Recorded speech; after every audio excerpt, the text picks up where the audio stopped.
no one will tell you about studying law. Aside from the obvious thing that it's nothing like Legally Blonde. So I failed 8 classes in law school, and now I'm a lawyer, so I'm sharing tips in law school and documenting my life as a lawyer. I've got a few things to say about what people won't tell you about studying law. First thing is that it's hard.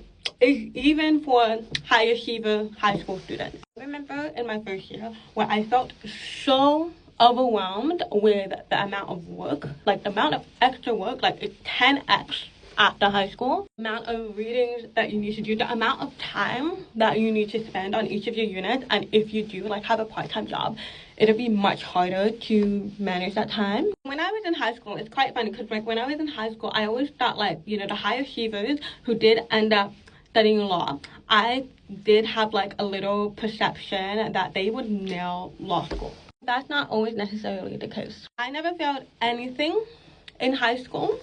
It's actually hard. It was actually really hard for me to fail anything in high school, but it felt, once I got to uni, once I got to law school, it felt harder to not fail because, you know, I did fail 8 times. This one is really important. It's something I struggled with the most, is that self-doubt and comparison is common, but just because you experience self-doubt and comparison, it doesn't mean that you don't belong or you're not meant to be in law school. Because the truth is, and this wasn't even one of my points, but I'm gonna make it a sub point. The truth is that law school can get quite competitive, both in law school and once you're out there in the workplace trying to find a job in uni or after uni. Law is competitive, so self-doubt and comparison can feel like it's just gonna inevitably happen. The thing that you need to remember, and this is something that I still remind myself to this day as a lawyer now, is just because you're experiencing those thoughts of self-doubt, it doesn't mean that it's true.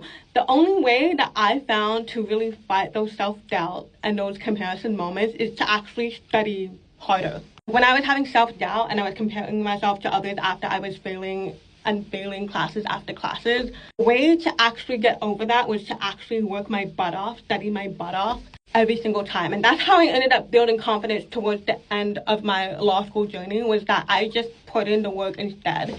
That just reaffirmed to my brain like, yeah, I'm doing it, I'm killing it. And then of course, grades can feel like it's everything. Like if you have a failed class or something, it can feel like it's everything, that it's going to determine everything in your career, but it's not, because of course with good grades you also need good work experience. So when I started looking for a job, I was initially really scared that if any law firm will take me on, because my academic transcript had like 8 failed classes. I felt frustrated because I know that aside from